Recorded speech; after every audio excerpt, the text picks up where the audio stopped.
Aquarian Music Witch, the podcast.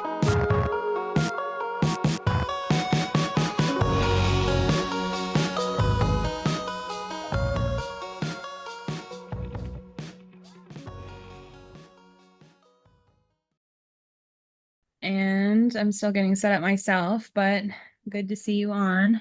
Thanks for having me. Yeah, I'm excited. We're going to talk about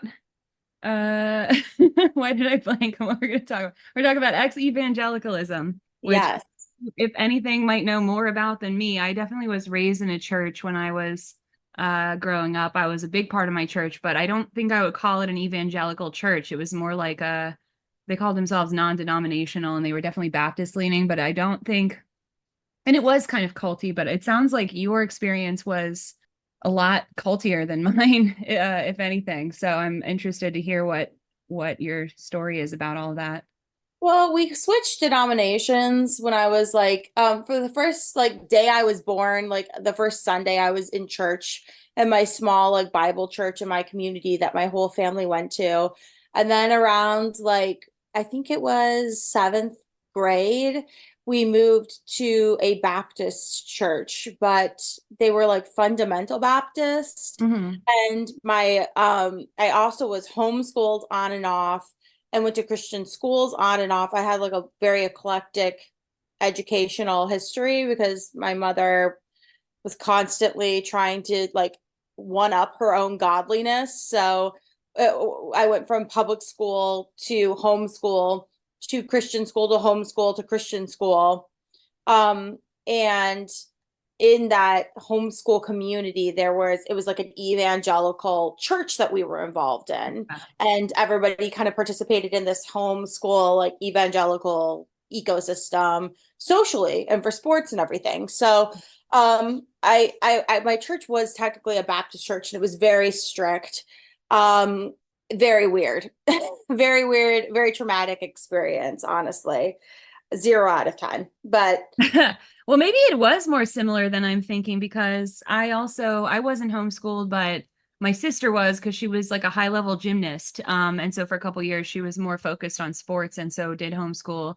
And also our church had a school that was like the same as the church basically. So it was like we went to the school and we also went to the church, and I can completely identify with that ecosystem socially where you're really just talking to people in the church even when you're at school or summer camp or whatever you're doing. oh yeah, 6 days a week. It turned Yeah. out we were at school Monday through Friday. We had church on Wednesday night. We would have youth group activities on Saturday night. We would have Sunday school on Sunday morning, regular church on Sunday afternoon, and then church again on Sunday evening.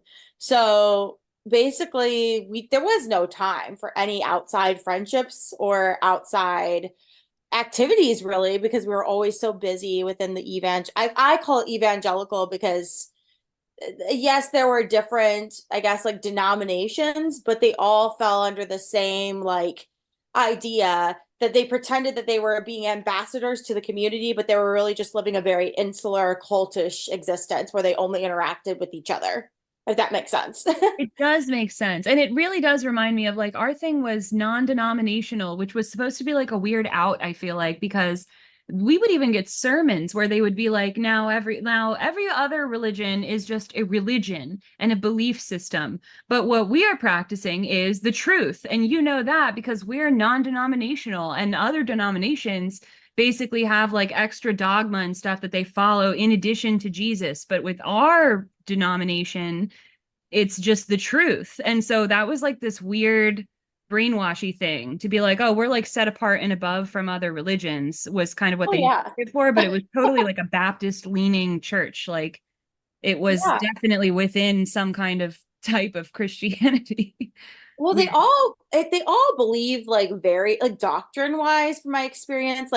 I think the church that we did all of our homeschooling at was Bethel Evangelical Church.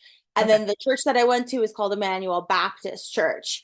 They believe the same things, but they have more personal rules for dress and conduct and music and media and all of those types of things. The Baptists like to be a lot more strict. We weren't allowed to play cards. We weren't allowed to go to the movie theater. We had to wear long skirts and dresses. Yeah. Girls were kind of it wasn't like a rule, but like cutting your hair was seen as a sign that you were more rebellious and you were more worldly. So like the longer your hair, the more godly you were like, and the quieter you were, like the more godly you were, like if you were a woman, of course, if you were a That's so girl, great. if of course, if you were a man, like none of those rules applied to you.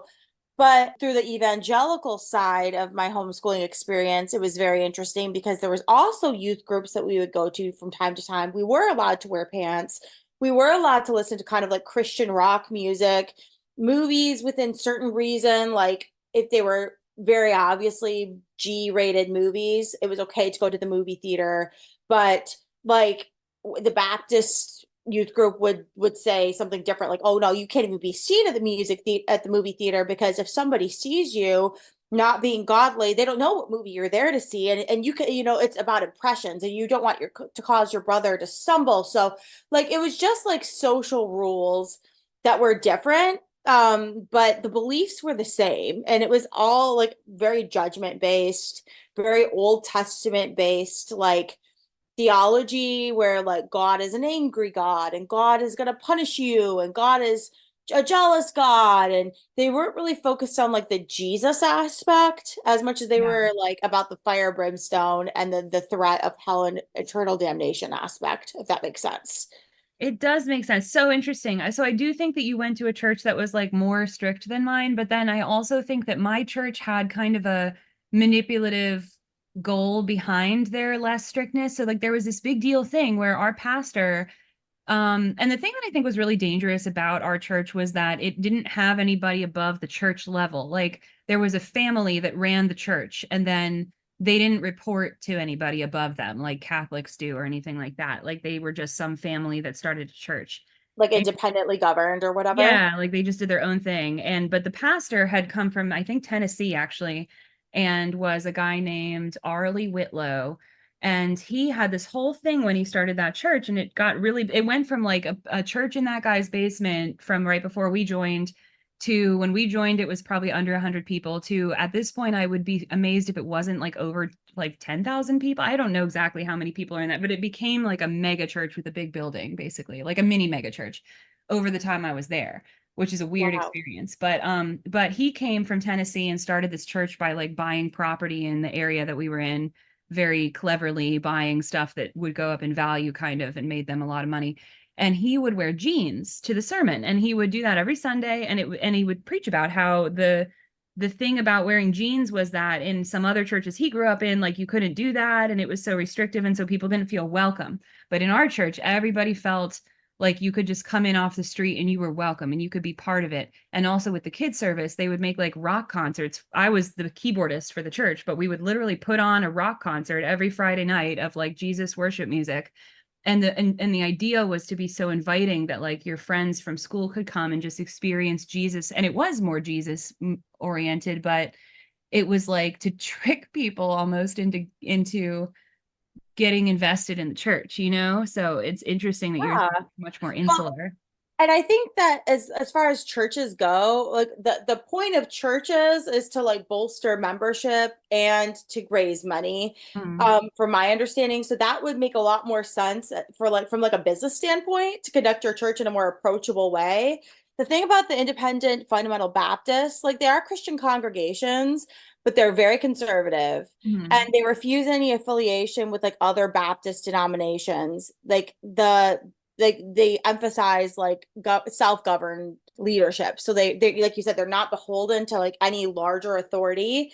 And Yeah, I think that's where a lot of abuse I is agree. kind of rife, and you'll see it more in those like independently governed biblical quote unquote Christian communities, Yeah. because I feel like they structure themselves like that for that reason. It's almost like they know they're about to do some shady, manipulative stuff, I They feel. And do. that's why they choose to categorize their church that way. It's like when you open a business, like, and you Yeah. pick if you're going to be an S corp or you're going to be an LLC, like based on the way you like intend on governing yourself, like financially speaking, and Yeah. how many people are like on the board or whatever. Like Baptist churches, that's where my worst childhood abuse had occurred. And I believe it's because like they don't have any kind of reporting system. You know what I I mean? agree. There's no one Yeah, there's above that pastor. Yeah, I agree. And I don't think my church that I grew up in would qualify as a cult, but it definitely had cult-like characteristics. And I believe that was a big reason why, because it was really just this one family. So like the son of the head pastor, the oldest son of the head pastor became the new pastor, based on nepotism qualifications. And then also like his second oldest son was the youth group leader, and his second oldest son's, all of that guy's best friends from college were all the other youth group leaders. And it just Mhm. was like like incestuous, and then that was like a perfect breeding ground for abuse and for cult behavior, and I don't know that it ever fully got to that point with that one, but it certainly was like a breeding ground for abuse. Absolutely, there were abusive people that got in there and could just use that system. Yeah. Mhm. And now, like it's interesting that church, the pastor was so abusive that he suffered from some kind of Lyme's disease, the pastor of at Emmanuel when I was there, and people kept using that as an excuse for his erratic, ragey behavior. Yeah. But like, he was eventually pushed out, and there was like another pastor brought in from like I guess they had sister churches in a way where like they sent out previous deacons and they started their own like church plants, and they would like work together for some like summer neighborhood like kids programs, but they all were like very battened down and governed from within each individual church. Yeah. And now like the pastor's sons, he had like five sons, like the oldest has his own church with his wife, and they all kind of like went out to start their own like mini, it's kind of like MLM-y when you think about it, Mm. like they're all kind of tax sheltered businesses that give work and money to all of the children of the pastors, and they're able to like go start their own like little MLM plant church. It's very, you're right, it's very incestuous, it's very weird like that they govern themselves that way. Well, yeah, and I But think if they know that they're getting away with stuff that they like, I know our church got away with stuff that shouldn't have been legal, weird stuff. So mm, they obscure it behind all that. But you had an MLM experience as well, or MLM yeah. related experience at growing up. And do you think that that was something that was also cultivated like directly within the church with all those same people, and like the mindset kind of contributed to that being able to flourish? You know, it's interesting because my mother was an executive regional vice president with a company called Arbonne. My aunt was an executive national vice president with Arbonne. Mhm. My other two aunts were area managers with Arbonne. And two of those aunts went to the same church. So it became kind of weird for them because their friends overlapped each other and their networks kind of overlapped. So it was They hard to couldn't like share a sort down. out who got what like Yeah. in that church. But at the with the other two aunts, like of course their social networks were fed into their business and vice versa. And then people kind of are like pressured by social guilt, I think, to because like all the money's kind of like cycling through and being laundered in some toxic way. Like the more Yeah. money these women made, the more they would donate to their churches. Mhm. So like I don't know. I think it was very interesting for me. Like as somebody, I always thought the MLM industry was incredibly dirty and toxic. And I saw people losing money. I saw people, trying to pretend that they had more money than they had so that the business would look more profitable than it was. Mhm. And the thing about MLMs is that like they don't necessarily pay you in money, they pay you in status symbols so that they can control how you're being perceived and it makes the business look good. Yeah. So they're not getting an hourly wage. They are getting sales commissions, but like the status symbol for Arbonne in particular was this white Mercedes Benz. Like you could pick out whatever brand new white Mercedes Benz that you wanted once you got to the VP level. So Mhm. a lot of the people in my family were pushing white Benzes. And it was very weird whenever we would get together, you would see these cars lined up and they all had like Arbonne memorabilia on the car, like That's right. stickers in the window or license plates that said like Arbonne for you. Like it was very weird. And I would always say like I grew up in an MLM dynasty for those reasons. Like not because like the women were like actually powerful, but within that network, that MLM network, and within those churches, there were powerhouses. Like as far as the church went, like there weren't a lot of women working outside of their homes. A lot of them were homemakers, a lot of them were mothers, and a lot of them were meant to like assist their husbands in whatever pastoral roles or like ministry capacity they were involved in. So the fact that my mother, who is like a single mother, like was able to come up out of some level of poverty, or it looked like she was coming out of some level of poverty, and not only govern her home, but pay tithes at a church and drive a nice car. It was perceived to me at that young age that like, wow, like she's really, really successful. And it was perceived that way to other people.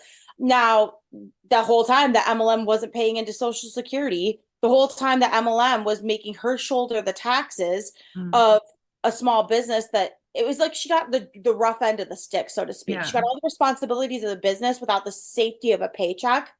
And the church kind of operated that way too. Like we had to sacrifice a lot to the church, like a lot of time, a Yeah. lot of labor. Like the church wouldn't hire cleaning crews. They wouldn't hire like babysitters or chauffeurs or like any kind of like any kind of services. That was all up to like the young women in the church to do and Ah, carry out.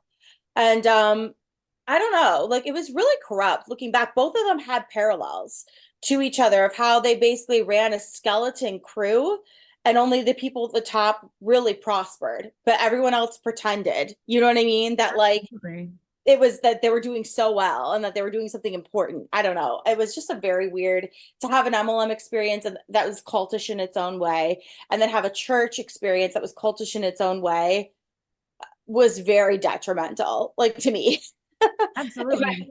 if I'm being honest. It reminds me too, like I kind of didn't I just recovered this memory, I think, but our church used to buy cars for all the pastors and all of their like wives and all their kids, and then also even houses in some cases. And then they were like a company town because there was one point where somebody got pushed out of the church at some point for some kind of political reason. And it was like a family that thought they were really secure. They were, if I'm not misremembering this story, I could be misremembering. So let's allegedly all of it. But I believe it was people that some people that were like the principals of one of the schools at one point. So they were like really, really big in the church, and then they got very suddenly pushed out. And when that happened, I think they were shocked to find that the church was able to just kind of take their house and their cars from out from under them. Wow. Because they never belonged to them. They were all like all these, and it wasn't exactly like status symbols. Like some of the, this one guy that ran the youth group, he was more of a status symbol. He was like ex-military. He was like, let me paint a picture. He had a tattoo of Calvary on his calf. Like the Bible says you shouldn't even have a tattoo, but he was like some cool Christian pastor dude, whatever, spiked hair, like Sure. just terrible. So he drove like a Jeep, or so he drove some whatever car that would have been exciting to people. And then other people just had like enough to have their family homes and stuff. But I saw, and there were other cases where people that were very good people, I think, spent years in that church, got beholden to them, and ultimately did shitty things to people because I think they were afraid. And I think it kind of operated like a company town, like in that way. And yeah, I remember that they would get cars for people and even sometimes houses. Well, yeah, it's funny that you say that because it's still going on within those churches. Like I was at a family like lunch a few months ago for a member of my mom's side of the family. Mhm. And she still operates within that church that I graduated from high school at. Her daughter also went to that church and graduated, and now she's at this church plant in an Islamic neighborhood in Detroit with her best friend who's married to the pastor's son. Yeah. And they were having this like ministry meeting where all of these young pastors and their families were coming. And basically, it sounded like this church had a huge excess of money, Mhm. probably from PPP. Watching the pandemic roll out and watching how these churches just got tax-free funds and then had updates within their building or got new church buses or got new, those PPP funds were intended to pay staff. But all of a sudden around 2020, you see all these like extras coming into these churches, like in the form of like $60,000 investments out of nowhere. Like, do Yeah. the math. You know what I Yeah. mean? Like, but this church had like an excess of funds, and this pastor and his wife and my cousin, they were there representing their churches, and they were gifted with brand new Suburbans, which Mm. Suburbans are like $100,000 vehicles. They are not, that's not anything to like snuff at. And some churches were getting the parents and the families were getting their debts paid off. And like it was like some weird game show, like money grab that was sponsored by this larger church with excess funds. And when you think about the fact that churches are tax exempt, Mhm. like that they no the IRS isn't looking in on them. Like there's no regulatory boards looking in on them. There's no authority Yeah. and there's no reporting system. It really makes you wonder, like, where is this money coming from? And why are they getting tax-free dollars from the government when there's a crisis, a time of crisis? And why are they allowed? And now the same church is trying to raise up people to run for office. And they have a podcast on YouTube. It's actually so disgusting. Like I've listened to the youth pastor that sexually abused me as a young Yeah. child, who is on this podcast with this pastor that was this disgraced pastor, and then the new pastor. They're all talking about cultural issues. And of course, their takes are so old evangelical man. Like it's Yeah. disgusting. They don't believe that gay people should be a thing, and they don't believe that women should be voting, and they don't believe that they believe children are property. Like the most regressive views you can imagine. But they're on this podcast and they're all angry and they're all talking to each other. And very, very interesting to see that these people, never reported their brother in Christ for, molesting a child. That they never, like there was Yeah. just is no consequence. They're all self-governed, they're all deeply corrupt, and they all act like they're so puritanical and better than everybody else. And it breaks the brain, really. Like I went through a lot of cognitive dissonance where I could not fathom, like when I got older and I look back and I Mhm. was like, wow, no one helped me out. Like no one protected me. No one in my family protected me from this abuse or got me out of that situation. I had to graduate out of it and move to a different state to go to college. Crazy, crazy town. Yeah. But they're It still is. at it. You know what I mean? Like I know nothing ever exactly what you happened. mean. I know exactly what you mean. My very own, the son of the first pastor who found, or he's actually I feel like there was a grandfather, Arlie Whitlow, as well. And then, should I be naming these people? Whatever, they're public figures. And then there was like a Arlie Jr., and then there was Charlie, who's currently in charge. And Charlie, honestly, hey, Charlie, I doubt he'll ever listen to this, skeeves me the fuck out. That Hey, man Charlie. was so skeevy and not like I did like his father actually, as far as I knew him, but that man I did not like. I don't even know. I don't want to get in legal trouble. I think some bad things were going on. And to this day, they post like sermons online. They started doing that around the pandemic to kind of reach a wider like online church audience or whatever. And I also happen to know there was another teacher in the school who was really big in with everybody and just like totally took advantage of many kids and abused many kids. And it was a terrible one of the like the trauma of my young life, basically. Not me directly, but a lot of my friends were just traumatized by this horrible man who was in charge of us all for years. And he was insulated and he was just protected. And he eventually got chased out by one really brave woman that I knew who was a secretary in the school and just kind of like was smart enough to kind of force him out eventually. But until that happened, there were way too many people who said absolutely nothing and just kind of let things continue because he basically like was able to groom the entire community. And I think that is a very easy place for people to do that because he was just coming in like, well, I'm just a godly Christian fatherly man and I Mhm. just want to be like a good biblical father to everybody and just kind of was totally able to be a predator in that way and like frankly openly abused his own children as well in front of people, like physically abused them, physically abused his wife, was a clearly abusive man. I saw the whole thing and nobody did shit about it because of that. The environment just lends itself to somebody being comfortably able to just operate like that, and it's disgusting. And I don't know, like I think some people didn't fully see it. Like I've even talked to teachers after the fact about it who were there and they didn't all see it. Like some just weren't educated enough. I hope at this point people teach schools how to look out for abusers like that more than they did at that time, but that was a perfect place for him to just do whatever the hell he wanted to do because he just was able to convince everybody that it was like in the name of God. The Oh end. yeah.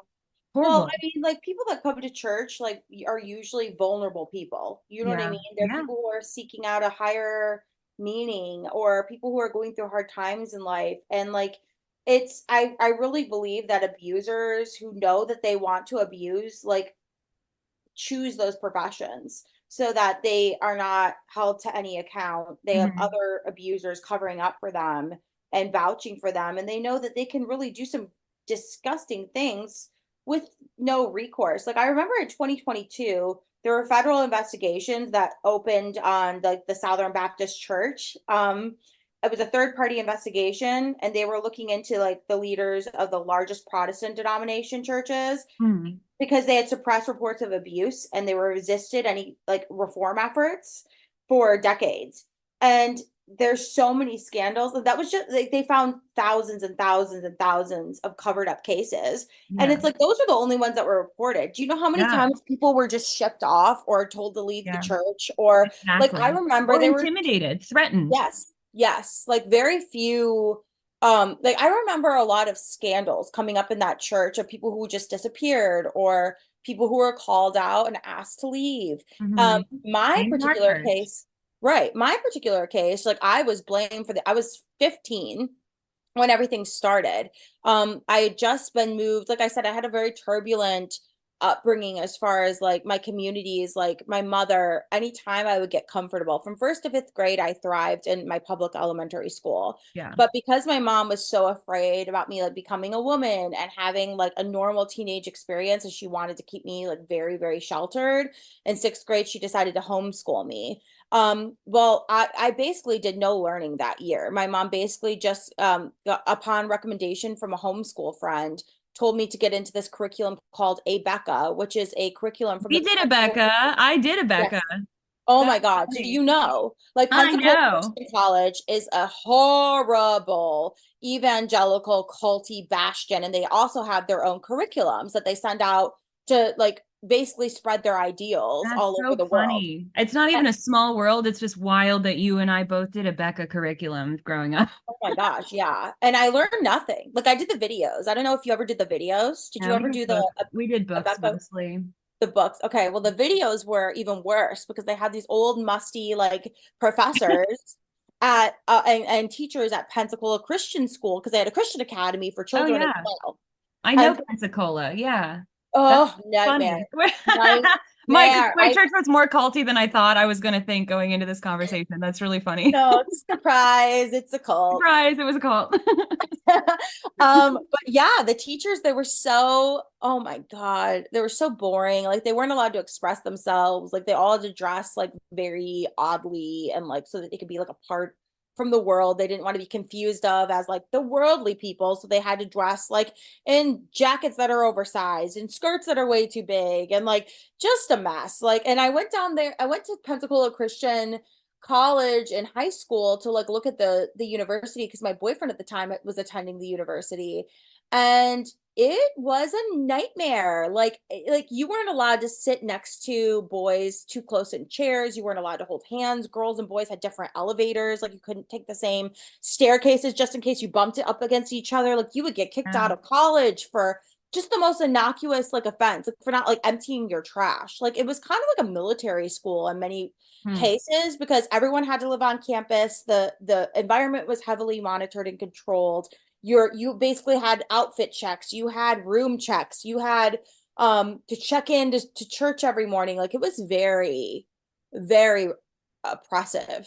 Mhm. And I decided I'm like, I'm not going to go there. I ended up going to Maranatha Baptist College in Wisconsin because it seemed a little bit more laid back than Pensacola, but it was still very strict. Like it was still very like you had to wear skirts, you had to go to church every day. You could go on dates, but they had to be chaperoned. Like, and I just normalized that culture of surveillance and control because that's like basically what my parent insisted on for my education and my Yeah. upbringing.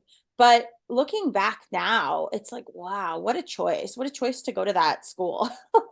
I know. Well, it is a whole little so it's so the Abeka thing just shot an entire lifetime of memories back at me when you said that. And it's wild to think about. The other one was Liberty University, if you knew Liberty. Oh, I have yeah. friends who went there, and I remember one particular friend who really wanted to study science, and her mom was like, "But you have to go to Liberty," and Liberty didn't have a science program. like she just couldn't study science. So she had to pick a different major because she had to go to Liberty. And Well, that's just, why? Were there too many questions, or like they well, didn't want yeah, to like I solve don't even problems? know, but it was the culture. Like some people, I mean, luckily my parents were, and I just want to sing my mom's praises because even though she homeschooled my sister, she definitely, I think, did right by all of us as well as she could. I think the reason my mom put us in that church was because we were growing up in a place, we were growing up in Northern Virginia in Loudoun County, and there was really no other community. And I think my mom just thought like we need some kind of community, and she got us in there, but she was always like, she wasn't like so much like she's a Christian woman. I think she would identify as somebody who believes in Jesus and is saved and all that, but like she's not like obsessive about being at church every Sunday. Like she was more like in it for the community, if that makes sense. And I think that was the best approach you could have because frankly there was nothing else for, there was no other way for us to like make friends and like do things basically. And I think predators can be anywhere, even though it's easier for them in those kind of communities. But I do think she really tried to do right by us as far as educating us and reading to us outside of that kind of thing. And then I had like an atheist dad, so I was kind of lucky to have outside perspective on that too. But Wow. also, yeah, my dad was like never involved in the church at all. It was like my mom and us. So that was interesting. But I wanted to mention two things, which is I remembered the Kardashians have their own church in California, which itself is non-denominational. So to speak to the money laundering aspect. And then also I had an FLE book, like a family, like a sex ed kind of book, which it didn't really strike me when I first had it for school, but then I found it, I remember later in high school, and I remember reading through it again and being like, oh no, because you had mentioned toward the beginning of this that of this conversation that people would, it was like an unwritten rule that you should keep your hair long. For me, it was written. This book just laid all that out. And there was like a whole chapter about how girls have to keep their hair long. You should wear a skirt. It's like too masculine to wear pants. You should wear like light makeup and not look like a whore. You should not have your like cleavage out. And then also for the guys, they had like their own chapter that was like, you should not, there was literally some line that was like, you should not wear makeup like the rock stars and the Satanists. And like, it was just like very strict gender delineation. And this was literally like our FLE book in whatever I was in, fourth, fifth grade. Like that's how that was my first introduction to anything like sex education, was mainly just telling me how to be as feminine as possible to be a good, Gender roles. loving. Yeah. Yeah. I mean, it is crazy. Like, and I would always get confused because like, yes, it was same in our church. Like you were supposed to look a certain way. Like you wear some makeup, but not loud makeup. Have Yeah. your natural hair color, have long hair. Now there were some women that had shorter hair, and but they were also like closer proximity to the pastor, so they could get away with a little bit more. Like Mm. it was like the rules were like more relaxed for them in some ways to show like the hierarchy of like, well, we could do Yeah. this, but you better do this. They also wore Yeah. skirts and everything, but like the pastor at our church was upset. Like he didn't like my younger brother was dress coded at school for wearing clogs, like Hmm. Birkenstock slip-on shoes. Yeah. And the pastor said they were gay shoes. And like he got sent home Oh, and like demerited for wearing gay shoes. And like wow. then that like slipped into like flip-flops because like you would wear flip-flops in the sanctuary. It would interrupt the message, and the pastor would say, oh, look at the Satan is trying to interrupt this Wow. this message that's being taped with these flip-flops, and they're a distraction. And like it just boiled down to like the pastor's preference on Yeah. everything as to what was godly. And if something annoyed the pastor, none of us were allowed to partake in it. Very Wow. culty, very crazy. Yeah. um and I just, Maranatha was like an eye-opening experience because I was allowed to like interact with other kids from like other Baptist churches, but then I realized that Baptist could mean a lot of different things. And like they were a lot more relaxed and they were a lot more fun. And there were a little bit more rules and regulations, and they weren't getting abused like I was getting abused. And it was kind of like an eye-opening experience of like, okay, I went to just an exceptionally bad Baptist church, like very, very bad Baptist church. And my mother and my brothers ended up leaving, and shortly after, I think like my my middle brother finished his education homeschooling, and my youngest brother went to public school. But yeah, like I don't know. It's like what's so wrong with like just public school people? You know what I mean? I Like know, I know. I always was saying that, like, why? And I did get to go to public school for a couple years toward the end, but I was all my sisters and I were all like, what the heck? Like, can you please just put it? And my mom, I think she just thought it was like really important. Like, she liked to have us in uniforms because I think she felt like that would get rid of some of the weird social hierarchy problems of not having uniforms. Mhm. And then I think she was traumatized from her own experiences growing up, and she had gone to public school. And so I think she just applied that as a universal principle that we would be like unsafe going to public school. And Sure. so we stayed in different private school. I went to like 4 or 5 different private schools. I went to a Catholic school. I went to a Naismith school. I went to a Montessori school. I went to a bunch of different ones, but yeah, the cultiest one was, and the only one I think that used the Abeka curriculum was that one that was like affiliated with my church. And then we had also a summer camp. So it really was like by the end of high school, I was at that church again, like you, like 5, 6 days a week, because I was practicing and doing the Friday night service and the Sunday morning service, plus, various years going to school there, plus various years being a CIT or a summer camp counselor there or going to the summer camp. And it's just an all-consuming kind of a thing. And yeah, I don't even know. Yours sounds worse, but it's also just disturbing that it's such a widespread kind of model for what is essentially a cult. It is. And then I think that a hallmark of a cult is that they eat up all of your time. Of course, they push Mm. for conformity. Everyone has to dress like similarly, and there's Mhm. not a lot of expression that's allowed. But also, like, they eat up your time with labor. That is a huge hallmark of Yeah. cults. So the Yeah. fact that, there was no rest time, there was, it was either sports or school or cleaning the church or babysitting for people for the church. Like, it was such an insular community, and we were always busy. There was always some work to do. Um, it- because when you're working, you're not really thinking. You know what I mean? You're focused on a task. You're building the kingdom of God or whatever, like noble cause you're pretending that is the big deal. Yeah. When really it's just, oh wow, I'm cleaning the pastor's toilet. Oh wow, I'm babysitting the pastor's kids. Oh wow, Literally. you know what I mean? Like it was just like Literally. he had his own labor force of like daughters he didn't have to feed, put up, or care for, that were just like extension daughters for him, basically, which is sick. Absolutely. Well, and then that makes me just think of like, yeah, again, 5 days a week at the church. I didn't get paid for shit. I got paid as a counselor, but when you were a counselor in training, you had to pay like to go to camp, and it was in exchange to Yes. train.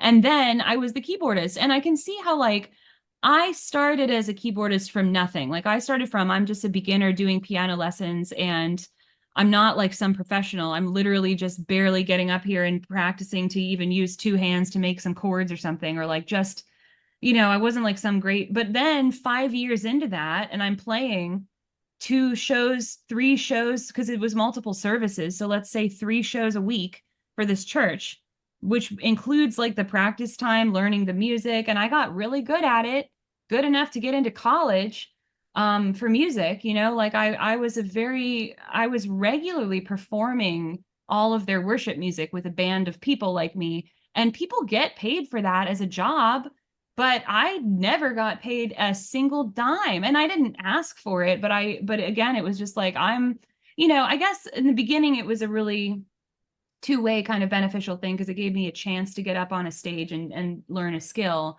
But at some point, I really was just absolutely being taken advantage of for free labor. And of course, you come in and you're not only you set up, but you're supposed to whatever clean the room. And then of course, I'm gonna like have to do the volunteer Sunday morning thing and like make sure I'm there for the before care and like get socially pressured into also doing the aftercare.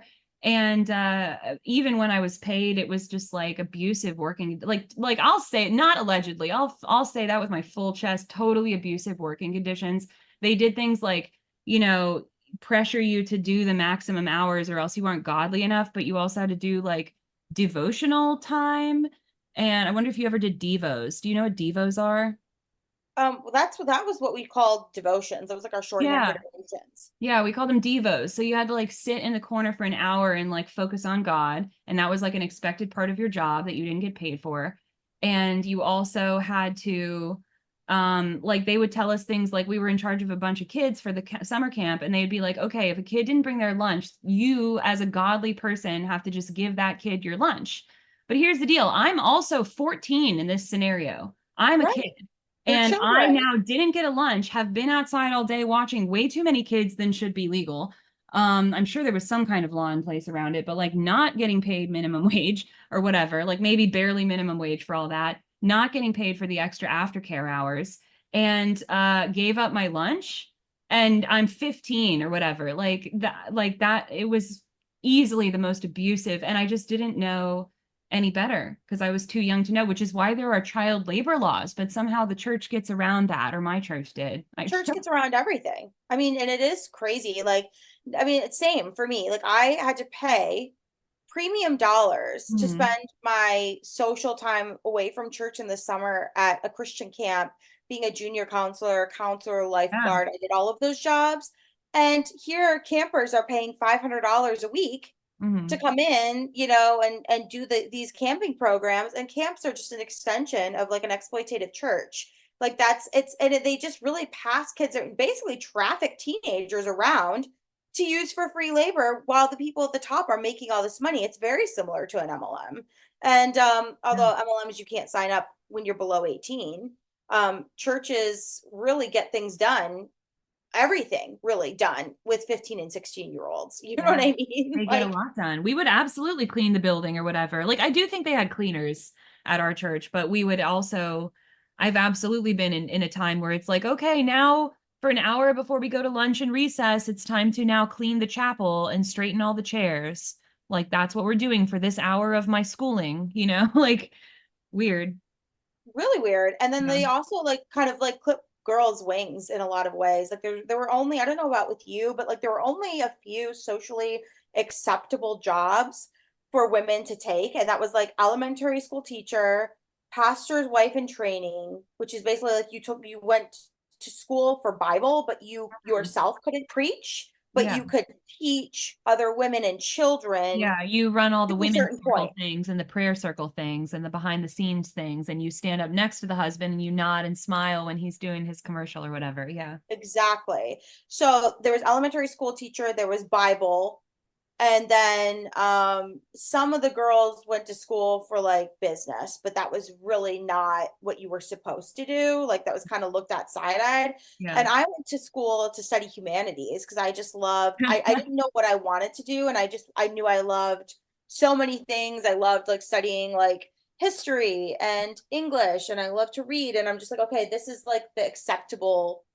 degree, but most of my classes were about Bible, like Bible studying and how to be a godly wife. And I had one whole class that was like 4 credit hours on how to be a biblical wife, where an old woman basically like lectured us about how to stay skinny, how to look good and presentable, and to make your home look good, and how to Mhm. raise your children so they don't bother their father so that he can do God's work, how to have sex with your husband 7 days a week, how you should always be pregnant, but don't have too many kids because you want to be able to afford them, but also have as many as the Lord is willing to give you, which confused me because I was like, wait, okay, well, how do you know? Like, and my autistic brain, because I'm autistic, like, I didn't know that at the time. Like it seemed like all the rules were kind of just conflicting with each other. Like Yeah.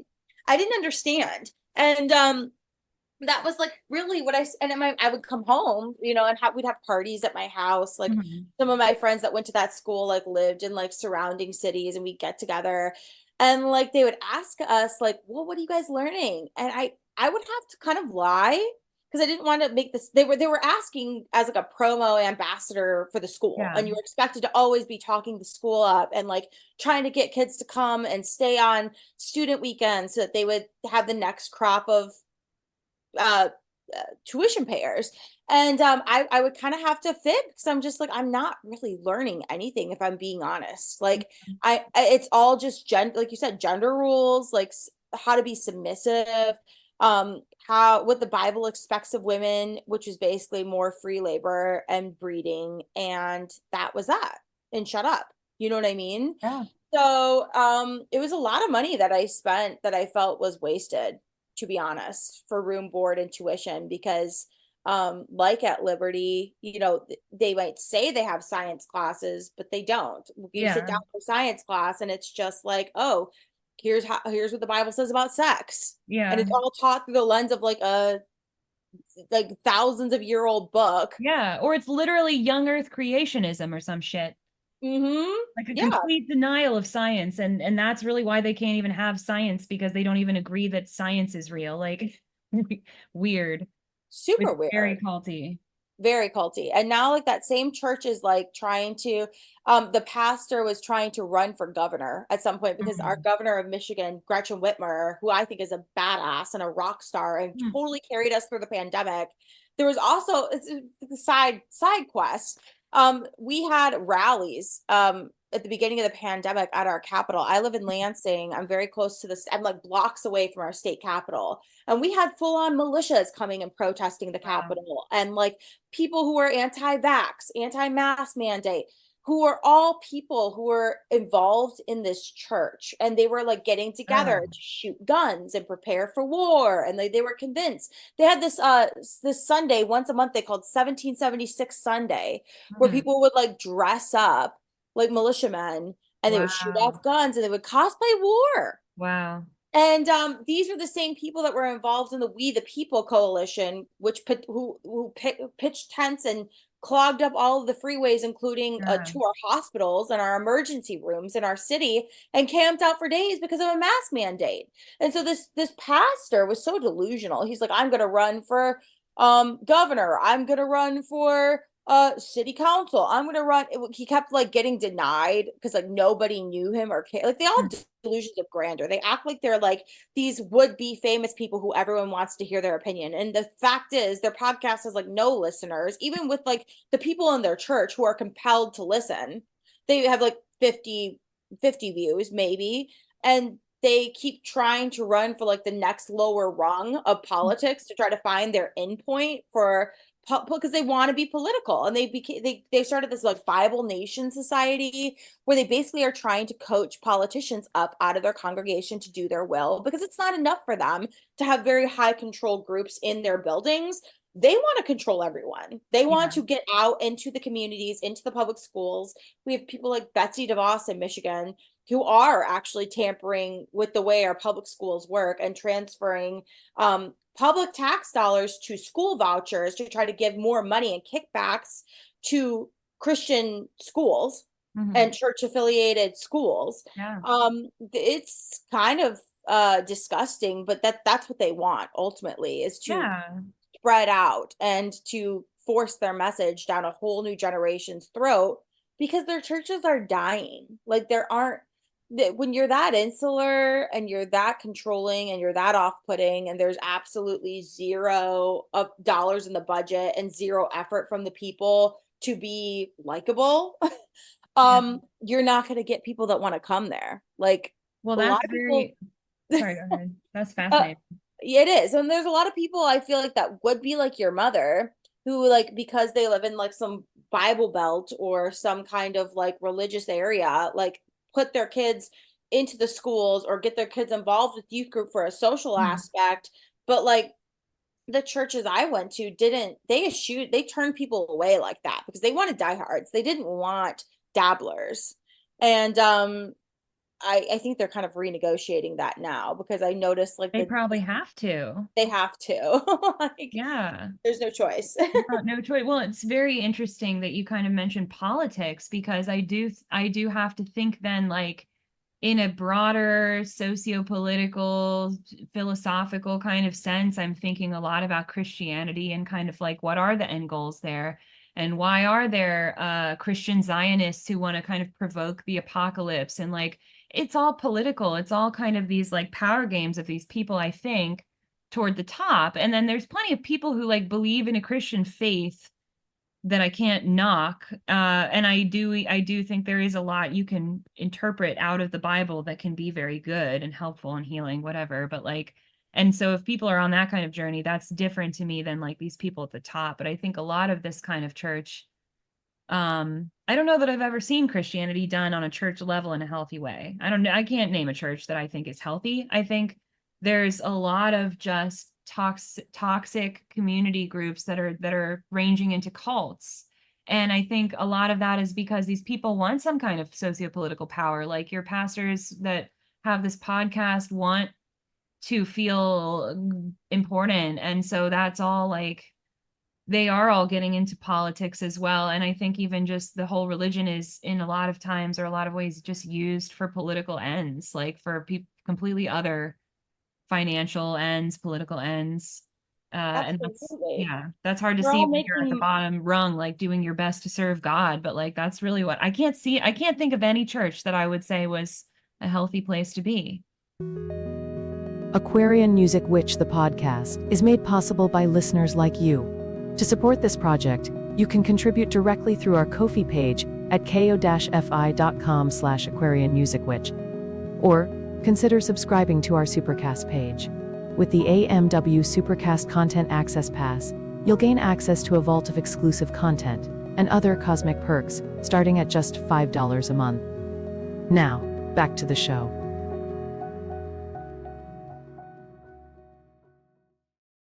No. And I mean, like, they're all pretending like it's about building the kingdom, but they know full well, like, they're not paying their share of taxes. They know full well that, like, only their buddies get these sweetheart deals. Like, I remember, oh my God, I will never forget. And I was telling Brian about my partner, about some of these stories because he just did not have the upbringing that I had as Yeah. far as church goes. And so sometimes we'll get to talking and I'm like, I can't believe I went through that. There was one experience where near Mother's Day, all of the deacons in our church decided that they were going to take this trip to New Orleans. Mm-hmm. And they all went and I don't know how they they didn't have to float it to their wives. They could basically say that they were doing whatever they wanted to, but they said it was like a men's retreat. Yeah. And they ended up going to like all these fancy restaurants and basically just like living like kings for a weekend. And they came back and they were bragging to the congregation about how they went to Emerald Lagasse's restaurant and they had sweetbreads and they had all these crazy dinners and the pastor picked up the tab. And I remember thinking, who paid for that? Oh, we paid for that. Like we paid for these Yeah. men to go on these trips and say like, we're ministering. Mm-hmm. Oh, well, who are you ministering to? Like, did you have a schedule? A church? Yeah, the waiters at Emerald Lagasse's restaurant, like, be so for real. And I remember looking around and being like, does anyone see that all these tides like are going toward these like crazy boys weekends essentially, and that if you were friends with the pastor, you could live high on the hog and get away from your wife and your kids, while your wife, of course, is home with your 16 boys, like living like a slave, like raising these kids on her own. You're out here with your guy friends, like eating and I just Brian was like, I can't believe the wives allowed that. And it's like, well, we were raised to believe that men deserved everything and that we deserved nothing. Like that I really, and that's how I kind of like, people like ask me, like my partner would ask me, like, how is it that your abuse went on so long in this church? I said, well, not only am I autistic, so like following the rules was very, very important. And it felt like when there was an authority figure telling me I needed to do something, I felt like I had to do it. Yeah. And so there's that aspect. And then there's also the aspect that I was raised to have no self-esteem. Now, I always kind of had self-esteem. And I think that was a big issue because I would stand up for myself and I would stand up for others. Like it was hard for me to watch people get pummeled.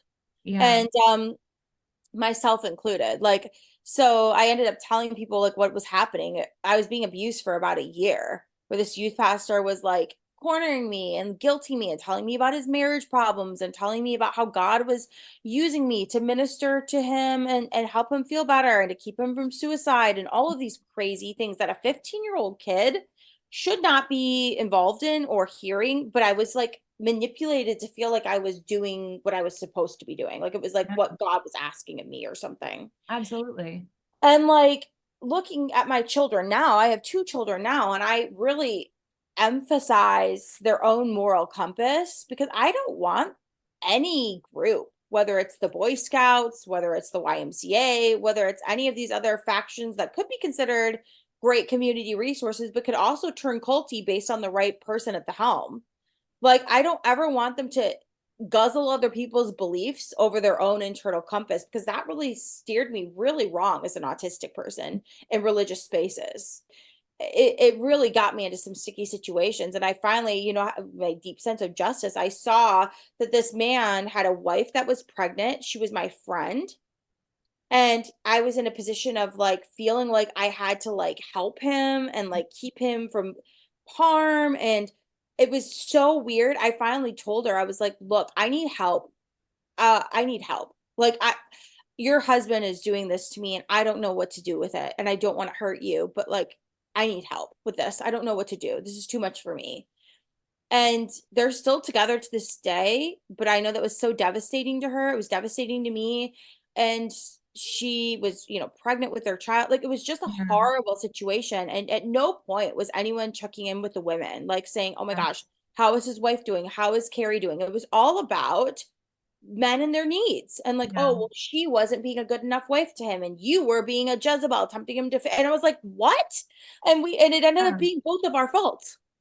Yeah. Like, we were both chastised in front of this church for not being perfect enough and not doing exactly. And I was just like, I just feel like there's no way for us to win here. That's when I knew. I was like, there is no way for women to win. Like, whether you're the wife, whether you're the whore, whether you're like just a child, whether you're Mhm. a pregnant mother, it doesn't matter. You are the scapegoat for men. Yeah. Men can do whatever they want, and it's your job to suffer. And I internalized that because I was like, I didn't see any other role. All I saw were suffering women, and you weren't getting any trophies or awards for being long suffering. It was just Mhm. you got to stay in this horrible dynamic. Yeah. So I ended up breaking away from Christian college. I like was there for a year, and I started kind of like talking to a therapist on campus. Now, of course, I say therapist, like it was just a girl who would like listen to girls' problems, basically. I don't think she had any credentials or anything. But when I told her what had happened at my previous church and why I chose a church that was so far away from my home, it all kind of came out, the cover up and the abuse that this church did to me, and Mhm. how unresolved it was left, and how unsafe I felt. And she kind of got me connected with some resources, and helped me to realize that I was seriously, seriously abused and traumatized. And I walked away at that point from the Christian college forever. I didn't know what I wanted and I didn't know what I was looking for, but I knew I wasn't safe as an attractive young woman without a father in the home. And with autism on top of that, now I know I had autism. Like, I was very compromised in those situations. And I knew anything would be better than that. So I just left the institution at that point, and continued going to church here and there, but I would kind of spot around. I wouldn't like get involved in any one church because I Yeah. just felt so afraid that I would miss the signs or I would be pipelined into some kind of abuse again. And then I eventually walked away from it altogether and became an atheist and liberal. At that point was what my family had called me. I didn't know what my politics were. I just knew I was the opposite of everything I was raised in. Yeah. And I started learning about the world, and I started learning about science and evolution and all the things that were kept from me. And like in the way of the knowledge department, I started reading. I went to culinary school. Got involved in like the restaurant community and like just threw myself into my work.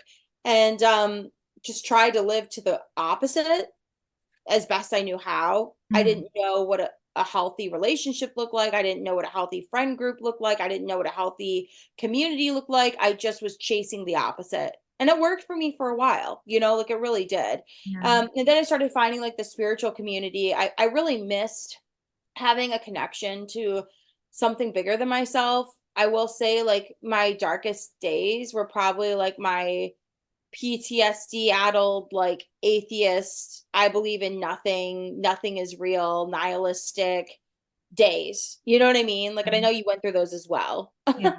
Yeah. Oh, It's I dark did. times. Highly relatable. Dark times, Henry. Dark times. Yeah. Dark times. But like I missed like having a connection, just and I started getting into like spirituality lightly, like of Yeah. like, okay, well, what if there is a source energy? What if there is some kind of connection to a higher self? I started Yeah. exploring that. And now I'm not really sure where I fall. Like, I don't really know what I believe in. I believe in like a higher self connection. I believe in like the universal we, like we're all connected to each other.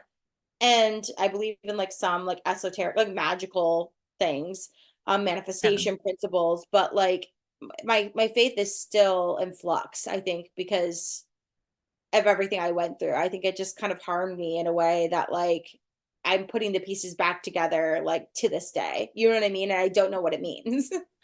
I do, and I think that's a lifelong journey, absolutely. But I also have experienced kind of in some ways like going to the other extreme and then finding myself somewhere back in the middle at this point. And I think that's a sign of, of just growth, but it's going to be a lifelong thing for me too, I'm sure. Maturity. Um, It's maturity, yeah, I think. Like it's normal to like swing from extreme to extreme, I think. And then you find yourself kind of like, okay, there's a little bit I can take from both. You know, yeah, like maybe they're not all bad, they're not all good. yeah, There's some things I can take from one. I don't have to abandon the other. And I can kind of like integrate my upbringing, my present and my future in a way where all those memories and they can all kind of coexist together. Like, and I don't have to feel bad about the experience as a whole, even though bad things happened.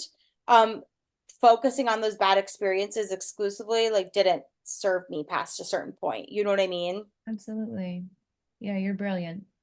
That's Um, Thank exactly you. right. I feel the same about you. And I think I always think it's remarkable when women get out of those situations, like get out of those like oppressive environments. Cause it's like you can't stop women. Like you Yeah, really can't. Like, yeah, true. like, and there's a lot, like there's whole infrastructure is like dedicated to trying to repress us as a group Yeah, and like keep us in a certain box. And even then, like you've got the whole evangelical movement, you've got the deconstruction movement, like women find their way. And I just think I see it happen all the time. And for the people who are trapped in those environments, like as wives and mothers only, and I see their exhaustion and I see their just the futility of their life, and they can't admit that to anyone around them, but you see it, you feel it. You know yeah, what I mean? Like I hope they find themselves someday. I hope that they choose themselves someday. And I hope they get out of those environments. Like I have hope for all of them, but it is hard to watch, you know, people I grew up with who I was like childhood friends with get pipelined into like these um martyred wife and mother, like working 24 hours a day, like yeah, having their 16th kid of the year, or like, oh, not the year, but you know what I mean? Like, yeah. it's just, it feels like that sometimes. Yeah. I'm saying, like, how did you get three more? Like, How holy did that crap. Yeah.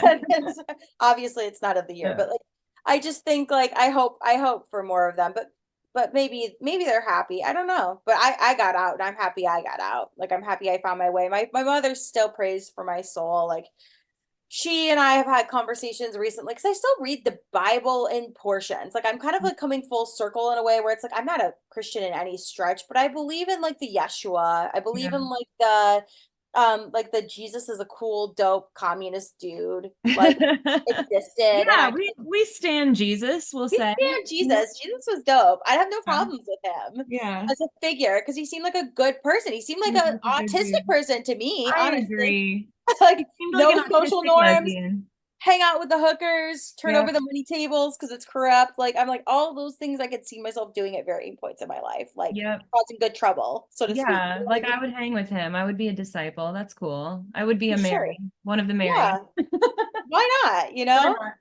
Yeah, better than I mean, I don't know, sad ending, but seems like a better time than a lot of what was going on around there and Sad since. ending, but So. like also he rose again. So He like did that's rise kind of again, and he's still living today in Tibet, apparently. zombie Jesus is a cool ending. Zombie Jesus is a cool ending. But Shut I don't know. up.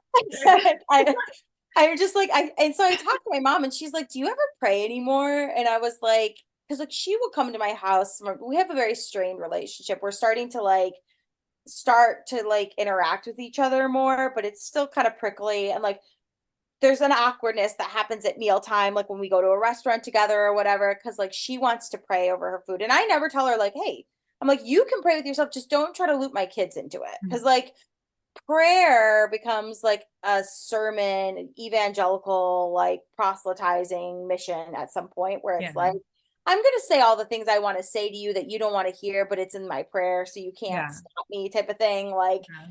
so I was like, you pray over your stuff and we'll just have gratitude in our hearts for our food. And she like asked, she's like, do you ever pray? I'm like, honestly, sometimes I do. Like, I found myself praying, and I don't know who I'm praying to. Like, part of me feels like I'm praying to my ancestors, or I'm praying to my higher self, or maybe I'm praying to a God, because life gets dark sometimes, and like I have to unburden myself. And sometimes I journal and it just doesn't hit. You know what I mean? Like, I need I to do. bitch to a higher power. Like, put me Exactly. through. I want to talk to Jesus. I And want to it talk to the big sounds man. crazy, but it's like I feel like I need to do that sometimes. Yeah, I think that makes complete sense. And I don't know, yeah, I don't know that there has to be an answer to that as long as it feels like the right thing for you to be doing. You know what I mean? And like you're communing with something that's helping you to process it or to put it somewhere, to give it up to something. Like I think that's fine. And I think I also just I was just talking to somebody about this thing that my mom used to say when I was younger, and she would always like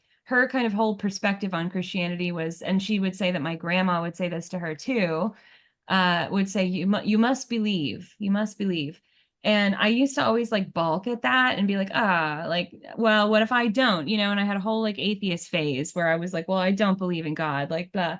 And then I kind of came back around and I'm like, well, I do believe in a lot of things. Like I really believe I believe in hope in a lot of things, and that's a big part of who I am actually. And that is like really exactly what I feel like that was saying to me the whole time, but I just like wasn't really ready to hear it or something. And I do think some people just find the good and the right just by following kind of what feels right in their heart, I think. And sometimes language might obscure that, or like your culture might obscure that, but I think a lot of times there are predators everywhere and there are good people everywhere. There are helpers everywhere. There are people that want the best for you. There are people that care about others, and there are people that are doing their best and trying to have just like some kind of relationship. And yeah, I think that following your heart on that kind of thing seems like the best you can do. Yeah. And I think I'm coming to the other side too, because like my mom would always say, why do you always remember the bad? And I'm like, well, I spent like the first 25 years of my life in complete denial of the bad. Yeah. Like, only seeing the good, only focusing on the positive. And so there had to be like a natural swing. Yeah. Like, once I started going through my healing and my therapy, and kind of like realizing what I went through, there was an anger wave that came through and stayed for about 7 years, where I was just I felt so let down. I felt like all the wind had been taken out of my sails. Like, no one believed in me or cared for me or hoped for me anything good. I felt very betrayed. And that dark cloud lasted for a long time, but I really had to process it. I really had to feel it. I had to sit with it day after day after day and mourn the illusion. And but that there was another side to it. And then now I'm starting to see, okay, I can look back on these photos of this time and maybe feel some positives and feel some happy things, and like maybe not throw the baby out with the bathwater, so to speak, when it comes to like me looking back on that time. And I feel like I'm starting to feel it's like lighter, I guess, about it. And like I can laugh about some things that I used to cry about. And like, I think that's what healing is, I think that that's what processing is.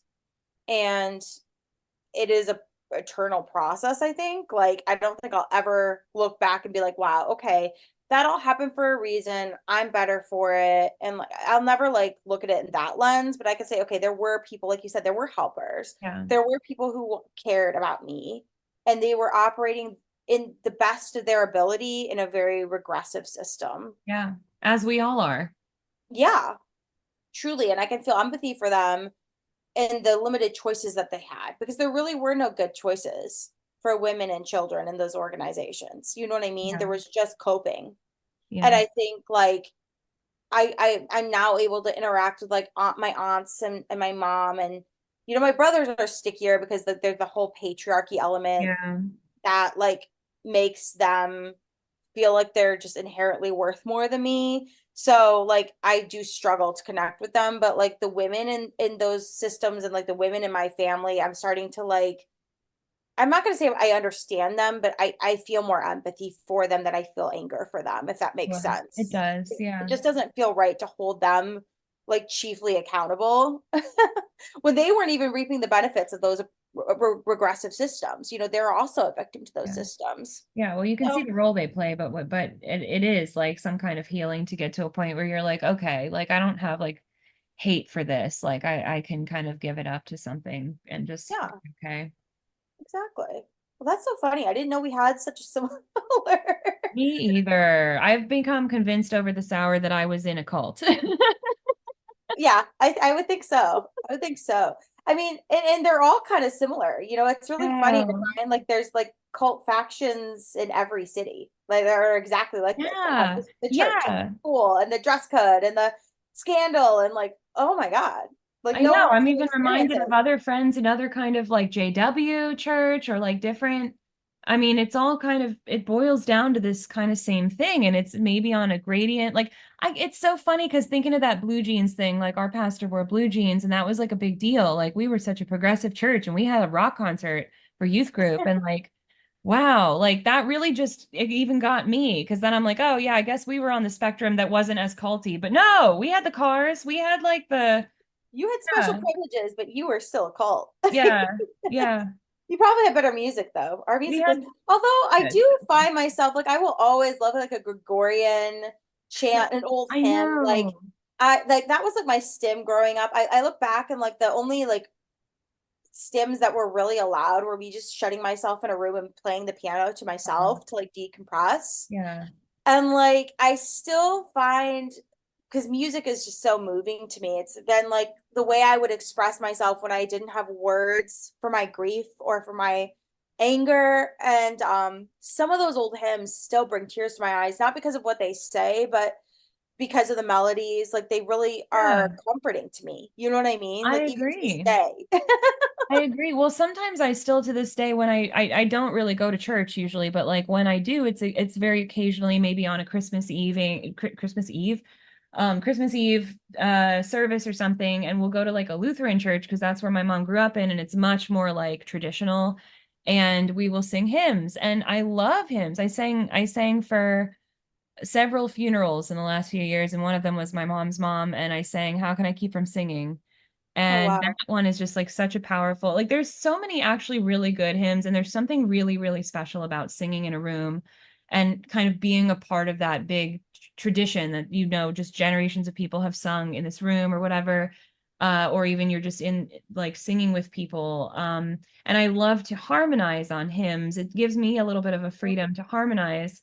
And my mom would also tell me that I guess her grandma would love to harmonize in the church. And so it makes me feel connected to people. And I think that's really something special. And I don't know, there's something really special about hymns. And we did have fun music. Like it was really like if like Hillsong, and if like even like getting into kind of Switchfoot. We went to Creation Fest a few years in a row. I did. God.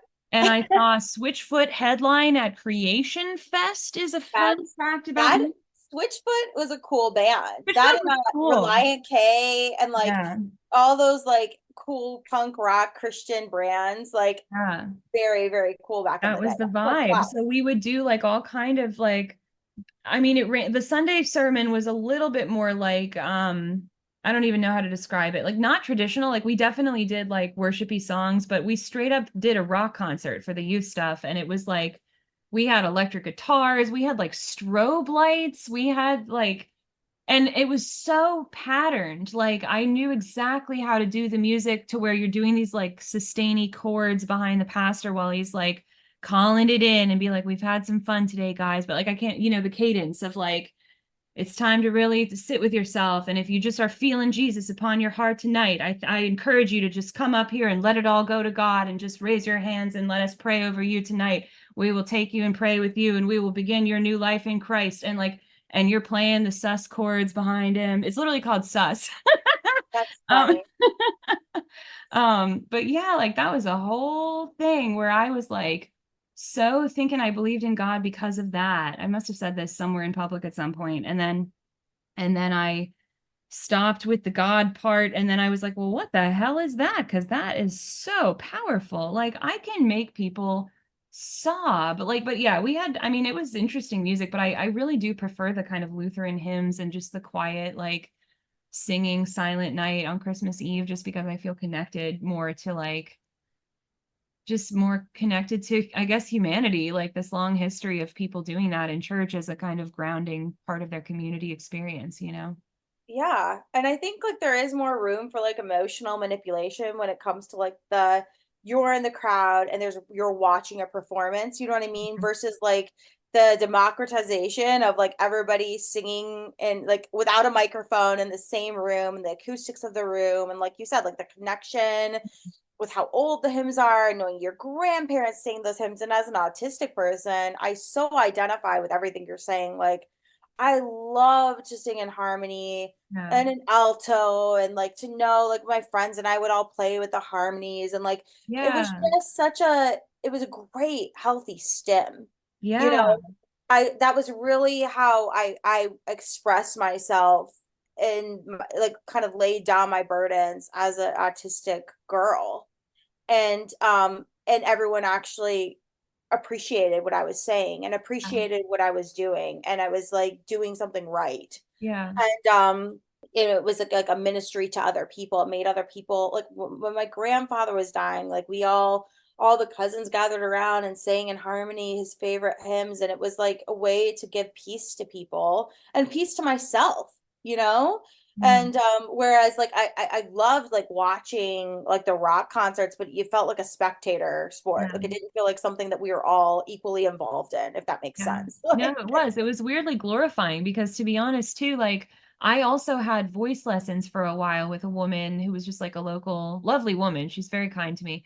But I was taking voice lessons in high school and she told me at one point that she had graduated from a Christian college that was a music school. And I don't know what the college was off the top of my head, but at her Christian college, they did not have a percussion program because you could not play drums because according to that, whatever faction of Christianity, drums were of Satan. So like you couldn't even have them at the music school or learn anything about them, which is like, what? But yeah, Um, all songs have rhythm. Like yeah. Well, yeah. I mean, and yeah, and frankly, it's like a racist thing because there's like any kind of beat and anyway. But yeah, like meanwhile at our church, we full on were doing a rock concert with a huge drum kit, you know, drum set, like with whatever extra extension cymbals and drum and kicks and stuff people wanted. So it was just like a weird range of like of what the rules were, kind of, yeah, arbitrary. I don't know. it is Very arbitrary. And I like think it like centering you, like you aren't supposed to really, you're also supposed to say to play this game where when you're like, say I'm the keyboardist of the church band, and so I'm supposed to like play this role where I can't call too much attention to myself, or like I have to like mirror back to people how I'm worshiping instead of playing. Or like if I'm playing, it's for God. Like my guitar solo, my rip on my guitar here is for God. So you have to kind of like make these faces and like if you possibly can, you have to like raise one hand like at any time that you're not playing a chord or something. You have to like get your hand up in the air and make sure that you're like portraying a worshipful person, even though it is like putting you on a pedestal. You're on a stage with all these lights and you're basically like a rock star, except for it's not at all about you. It's about God. Like you're lifting it up to God at the same time, but you're like performing this thing so people can kind of follow your lead. And it's just like a very bizarre, specific kind of expectation where like you are totally lifted up and at the center. And then also like there's a reason some branches of Christianity don't even allow anything like drums because like the musicians aren't supposed to be the center. And so you get that weird, like, it's like you have to be both at the same time. It's weird. well, it's like a double bind, truly. Because like I don't know how you can have a spotlight on you and a microphone in front of you and like also like it just it's Yeah, like if this ridiculous. if the lead singers would be too fancy with the like with their licks or whatever, they would be like, "Oh no, you got to like give it more to God." But it's just these teen girls who are trying to sound good while they're singing for the band, you know? That what it's like the whole experience is to like humble you while also using you. And it's like Yeah. gosh, It's a no-win situation. Like, don't, Yeah. I don't know. I feel like we would always have to perform at our church too. Like, I was like a part of this group of girls in my high school, and like, um, we would be asked to come up and sing certain songs for like the special music or whatever. And like, I was like, don't you guys get sick of this? Like, why why do you want all of us up here all the time like singing? Can't you just skip it?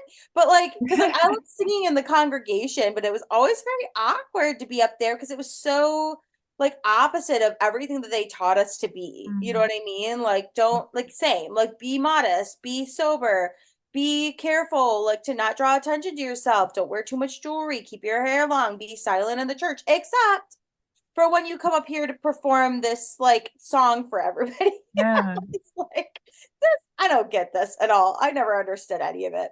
Yeah, because it's not about anything like what it's supposedly about. Yeah, yeah, but I mean, I laugh, and I think like sometimes I'll like when I first stopped going to church, I missed having like those holes on my Sunday of like Mhm. having that time and like watching the Sunday morning news and like things that I just had never done.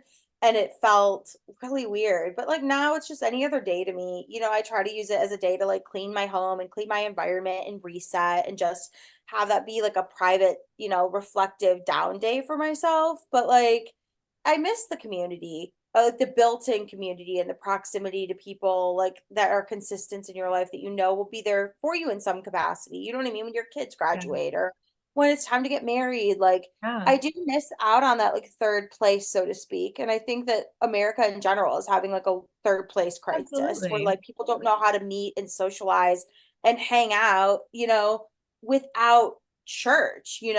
Yeah, 100%. I think that there needs to be like replacement, like a conscious replacement of that with something.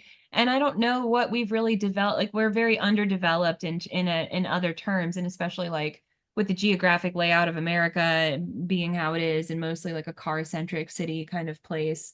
It's rare to find any kind of, and then post-pandemic, like, oh my God, like it's very difficult to know where to turn for some kind of healthy community. But not that what we had before, I think, was especially healthy, but it was like something I think we need as humans for sure. So For it does sure. seem like what can replace it? I think that's a really important question for just for the day. Like free-ish places where like you can get together and like Yeah. hear something that's encouraging and uplifting. Like I think the idea of church is cool, community is cool, but I Mhm. think like having the hierarchy is what bogs it down. And like as an autistic person, like hierarchies always bother me because Mhm. I hate them. I think that they're stupid.